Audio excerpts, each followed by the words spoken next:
Welcome to ZKast, everyone. I'm ZS Caravallo from ZK Research, and I'm joined today by Dave Signori, VP Product Management at Infoblox. Dave, I'm really excited to have this discussion. I know you got a big product launch coming up.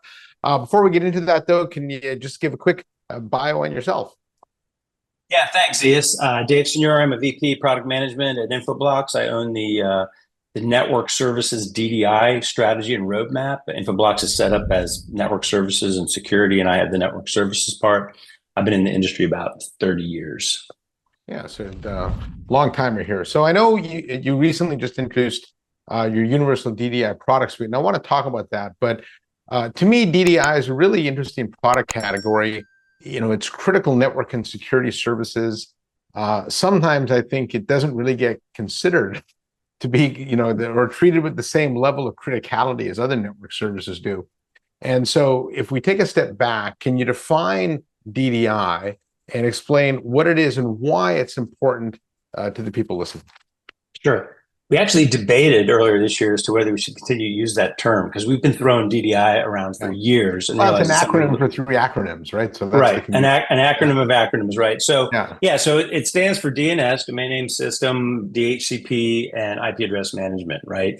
And back in the day, the way we got into the business was we came up with the idea of combining the three into one, because there was a lot of synergies between that the three had together. But what's really interesting about it is that without them, your network is not going to run. So it's kind of like we're the quiet company, right? You never hear about us, but without us, it's critical network services. You know, you're out of business. Yeah, no, you literally can't run a network without DDI, and so that's why it's interesting that it does fly under the radar sometimes. And I think even within the product category, not all DDI are created equal, right? There's a lot of freeware, shareware, there's things that are embedded with, you know, Microsoft Server and things like that. And I think sometimes network engineers don't spend the same level of due diligence in this product category, you know, as they do maybe with some other aspects of the network. So with that being said, though, I know you're making some big portfolio updates with what you're considering a new industry first launch, the Universal DDI Product Suite. Before we get into the new products, though, tell me why Infoblox invested in this area and what its impact it has on Infoblox's overall product portfolio. Yeah, NIOS was our existing DDI system. It's what we entered the market with 25 years ago. And the idea there was, as I mentioned a second ago, we combined DNS, DHCP, IPAM into a single tool. And then we come up with the idea of being able to manage hundreds of these servers with a single management system. And that was great. It was what the industry needed at the time, right? But we took a look at what its limitations were, and then we took a look at market trends and realized that we had to make some changes, right? So a couple things happened in the market. One was everything went from being very centralized, all applications, all services running in data center. Everything was called back to the data center, and that's where everything ran, to being very highly distributed, things moving into cloud, SaaS applications, people working from home, that sort of thing. So we decided to make a very serious investment, and this was a few years ago, in building up a SaaS platform from scratch, right? This was a big move. We didn't just port NIOS, our existing operating system, and retrofit it into cloud. We invested in building this from scratch because that was the only thing that was going to be able to get it done right. So that was step one. But the other trend, obviously, that's really more about the launch is that lots of multi-cloud, right? Majority of the customers we see are using multiple clouds, which now means multiple DNS systems, using multiple clouds because they're trying to get the best price, or one's better than the other at a certain operational, you know, thing that they need from it. Also, the need just to go completely cloud native. And our traditional way to sell to customers was by selling servers and appliances. And when you go cloud native, people expect these as services, right? That was a trend we're seeing. A third trend is simply greater visibility. Now that I have multiple clouds, I have things running all over the place, I have IoT happening, I'm losing track of what's going on. And then I think the fourth one, which is, you know, related, obviously, because we also have DNS security, is the cost of breaches. So those market trends, right, and the pain that we were seeing in talking to our customers made us realize that we had to do something about this. And the last thing I think that kicked it over the top was that there was a realization that we needed basically unified management across all these things. Right now, there's multiple clouds. You mentioned a second ago DNS running on Microsoft, Bind, that sort of thing. We've never been afraid to invest heavily in R&D, and so that's why we decided to make the move. Yeah. So talk about with that being the foundation. Talk about then what Universal DDI is, what the product suite is, and the core components of it, and then what are the pain points that it solves for if you're a network professional or Sure. even a security professional. Yeah, so the launch is Universal DDI Product Suite. There's three main components to take away, right? One of them is Universal DDI Management, okay? And that is the ability to manage third-party DNS, DHCP, and IPAM systems. So whereas as far as I know, no one's ever done that before, right? Well, no one's done it before that has also provided their own service themselves. Right. But there hasn't been anyone that offered the service and managed all the other services. And so that's one of the key components. The pain points we're addressing there are that when our current customers, or if you don't have this, you're manually managing multiple DNS systems, right? So that's going to have overhead. That's going to have lack of agility. It's going to have the high probability of mistakes or misconfigurations that are going to open the door to cyber attack, right? That's a key problem. You have lack of unified IPAM, right? It used to be very simple. IPAM was managed by the network team. Now IPAM is in Azure, is in AWS, is in GCP, and those all have to be cohesive and comprehensive, right? And then also it gives you, increased, the other pain point it solves is the increased cost and time for automation. When you have separate APIs, separate Terraform, Ansible plugins, separate authentication mechanisms across all these systems, those are all pain points that we saw customers struggling with. And with those pain points, there's a problem just waiting to happen. The Universal DDI, which will allow you to manage all that from a single management plane, is one of the three offerings. Okay. Yeah.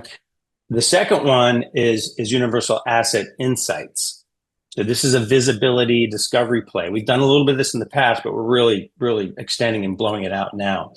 And one of the pain points this one addresses is authoritative IPAM. Now, when I mean by authoritative IPAM, when you talk about IP address management, a lot of people, believe it or not, still some of them are still doing it in spreadsheets, smaller companies. But even if you have an IPAM tool, it's only as good as what the administrator has put into it. Just basically becomes a spreadsheet on steroids. So now when you combine visibility and discovery, like we're going out and actually checking the network and coming in and saying, this subnet is here, this IP is here, this IP is used by this interface on this router, that becomes authoritative, right? And so having a single authoritative IPAM across the hybrid multi-cloud is a pain point.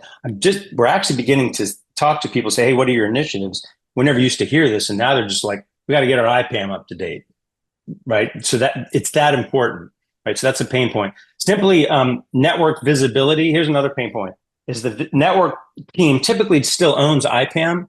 They have no visibility once they give a subnet to the cloud team how they're using it. Haven't been to a customer yet. They didn't start nodding their heads. Yeah, gave them another subnet. They came in and asked for a second one. I don't know what they used the first one for. I can't validate why they needed that size, right? And then the last pain point I would say is that is by simply having a comprehensive view of everything that's on the network, right? You can't secure what you don't know about. We feed that discovery into SecOps reports, that sort of thing. That's the second item, Asset Insights. So first one, Universal DDI, Asset Insights.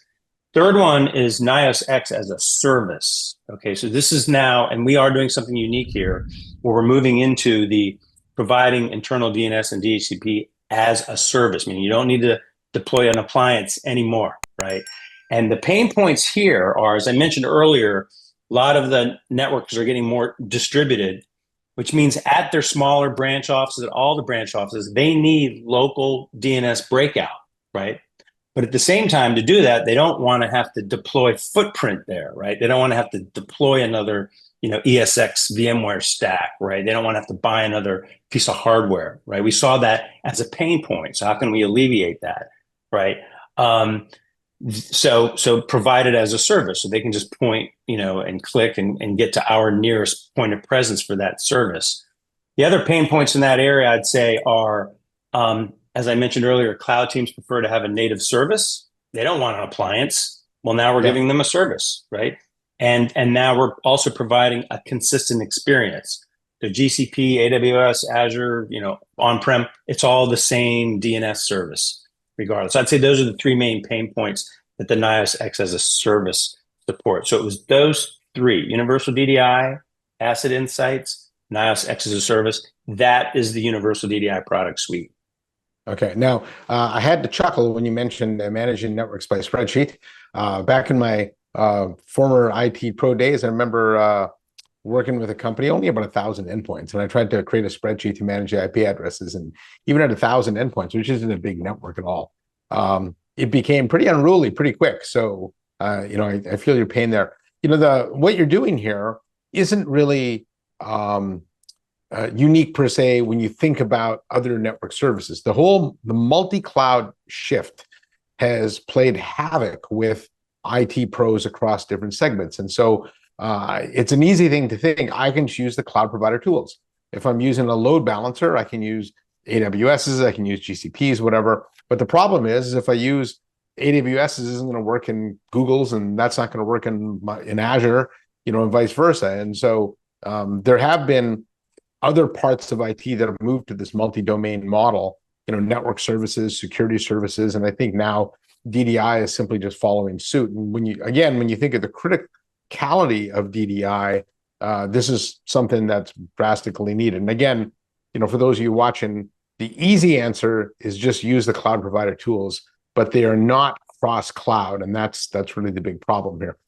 So I'm glad you guys are doing that. Now, if you think about the different roles of NetOps, CloudOps, and SecOps, they're all, I think, viable users of Universal DDI. So can you talk about how within those three roles, of NetOps, CloudOps, and SecOps, how Universal DDI helps increase efficiency and visibility? Can you break those out? Yeah. And I'm glad you raised that, because traditionally, enterprise DDI is purchased by the NetOps team, right? More and more, we are being purchased by SecOps and CloudOps, and this new layout, this new offering is squarely can go into those areas also. But what the main one is that we basically automate and eliminate all of the manual conversations that you're waiting in the workflow ticket to happen, right? There's a bunch of examples, like for the NetOps team, right? Right now, they're like, CloudOps needs a network. There's some request system to come down and ask them for it, right? And then they have to validate. They have to say, all right, well, what size does it need to be? Are you sure you need that size? This is a whole conversation that they're having, right? Okay, fine, we'll give you one. And then off it goes, and then they have no idea how it's being used. SecOps may come to NetOps and say, hey, I just got a security hit on this IP. Where is it? And they're like, I'm not sure. I don't see it, right? So that being able for CloudOps to just, use their automation to hit the API to say, I need next subnet of this size, right? And they get it, and that's automated. That completely removes that whole CloudOps, NetOps coordination, right? I mean, we've had customers begin to automate with the IPAM, where they're actually spinning up application landing zones that used to take days or weeks, and now it's minutes, because they just simply automated it, right? The IPAM is accurate, right? You can automate that. When you get a next network, you get a next IP, it's going to be accurate. So that removes that makes it more efficient for CloudOps, because it's part of their automation workflow, makes it more efficient for NetOps because they can keep an eye on what's going on, right? Now that was the universal IPAM piece. When we go to the visibility, right, the asset insights, it is going to then discover that subnet and everything that's being used in it. So now the NetOps can see, oh, it's at 18% utilization. This IP is being used as an API endpoint. These IPs are being used as EC2 workloads, and they can see exactly what they're being used for, right? So that's their job is automated, and they're getting visibility without having to look at other tools, open tickets, call other folks, that sort of thing. That's one key example. I would say from a SecOps standpoint, I alluded to it a second ago. There's a couple things. One is we hear a lot of, SecOps comes to us because they want to know where something is, right? SecOps, and particularly if they're using our platform, right, can now just log in and see it because it's all right there, right? Our asset insights discovery is feeding into our SecOps reports, and we're feeding it into all the events that may be even going into the SIM. We got a hit. Oh, by the way, it was on this machine running this operating system. It's located in this network. Here's the user that was on it, right? And there it is. So that they don't have to have that conversation anymore. That's automated. Okay. Couple other examples for cloud ops, and we haven't talked too much about this on how we save cost, but something that is a little unique that we do, actually very unique with Asset Insights, is that there's a lot of discovery tools out there on the market, obviously.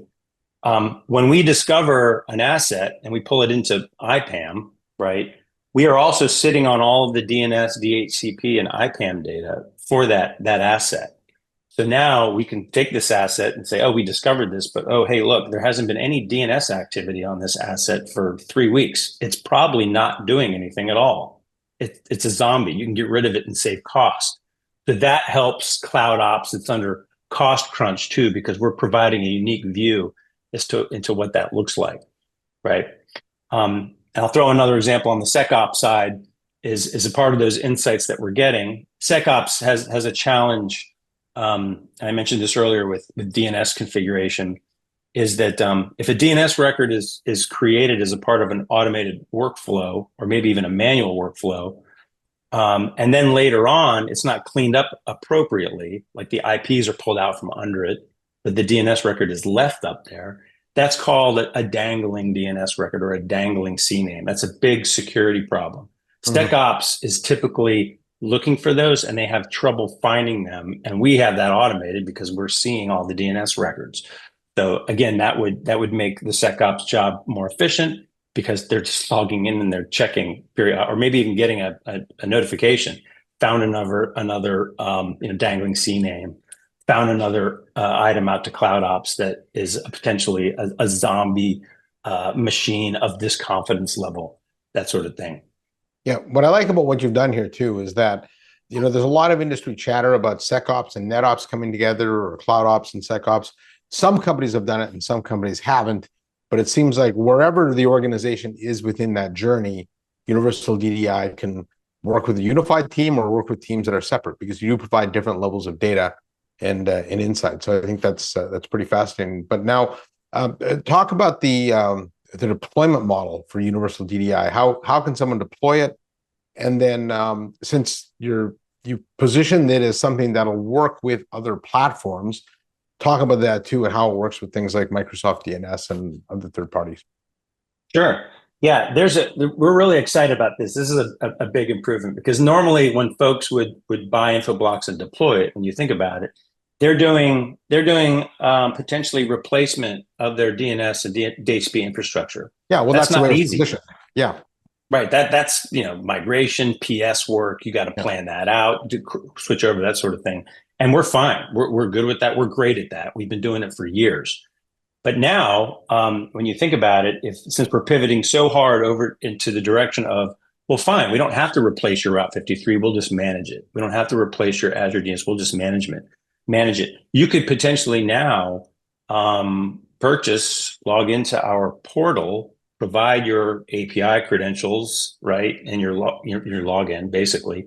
And now we are managing and discovering your cloud environments, right, without ever having to deploy an appliance. You're up in minutes now instead of a planned PS engagement. And if you are managing Microsoft, right, if it's on-prem, right? Yeah. So you'll have to deploy a NIOS-X machine. Not a big deal. It could be virtual.